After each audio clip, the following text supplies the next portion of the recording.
So the last time we were together, we talked about a statement from Booker T. Washington, okay, where he said, the African American woman can prove to the world that Negro womanhood, when properly treated and educated, will burst forth into the gems of pure brilliancy unsurpassed by any other race. The black woman's look was a calling card to make people feel comfortable, a role black women play to this very day. Okay? Now, he's speaking in reference to newly freed black men and women being seen by white people as intelligent, respectable, and capable of doing the same things that white people can, right? And the representative for the new Negro would be black women, okay? And not just any black woman. She had to look a certain way, okay? And the appearance was heavily influenced by Eurocentric standards. Let me give you a little backstory. Let's not forget that the feminine beauty standard was pale skin, long straight hair with fine features, okay? So African hair was considered ugly, unattractive, and inferior. It was described with derogatory terms such as woolly. Yeah. And there were actually white people who didn't think that black people had real hair. Yeah, yeah.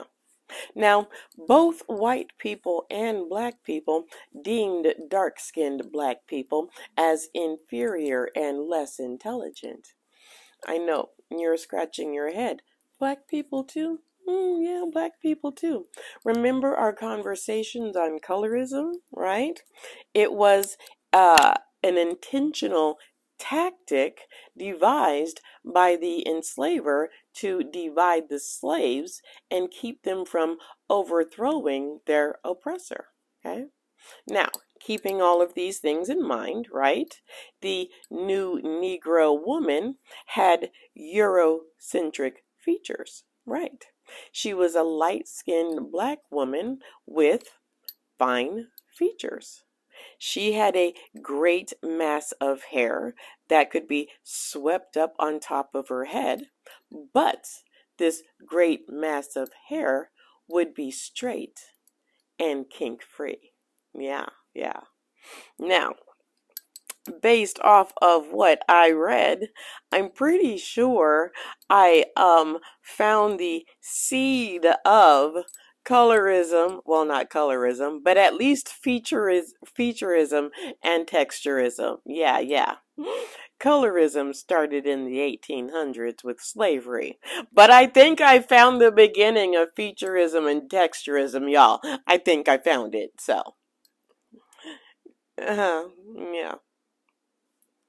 So we've already talked about colorism, right? Right? We just literally talked about colorism, right? At its root, colorism is a byproduct of racism. And it's the idea that white people, along with white skin, it's superior.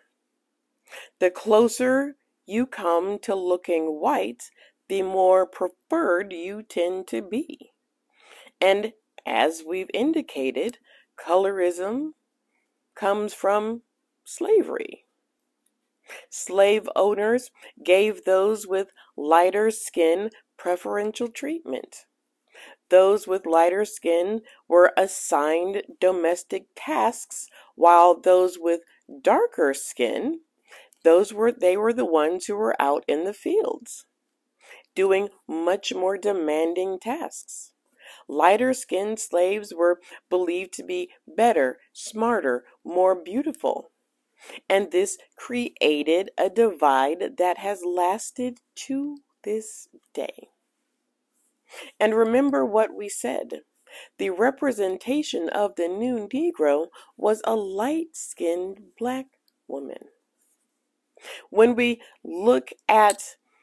say diversify, diversify, diversify, and they say, oh, look, we've hired a black person.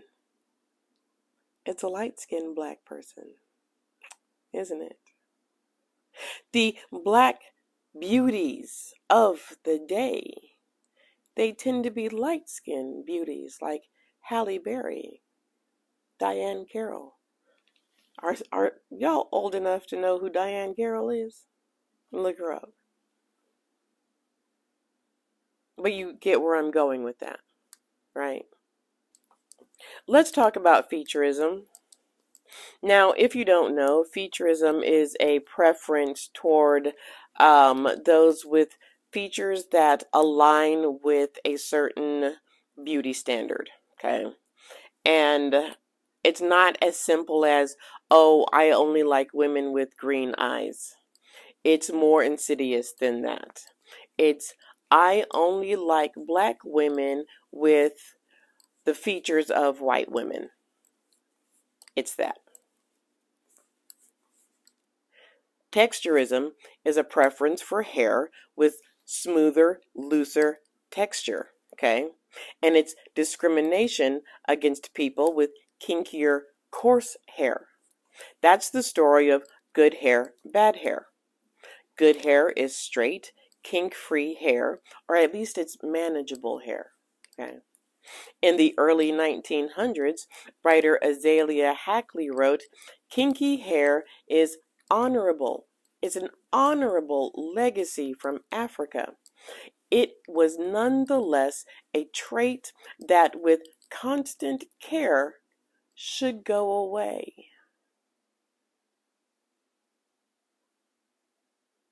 This was after the end of slavery, and I think the end of Reconstruction as well. The new Negro has emerged, and the new Negro has been the representative of the new Negro is the new Negro woman, and she has been deemed to be somebody who should be light-skinned with kink-free hair and Eurocentric features. And now all of these black women are running around trying to look like a light-skinned black woman with kink-free hair and light skin. Break it down even further. You would like me better if my nose was thinner. It's that. You would like me better if my skin tone was lighter and my nose was thinner. I would look even better if I was 10 shades lighter, my nose was thinner, my lips were thinner, and my hair was straighter. Then I would be the most beautiful woman in the world. Oh, and knock off a good 30 pounds. It's that.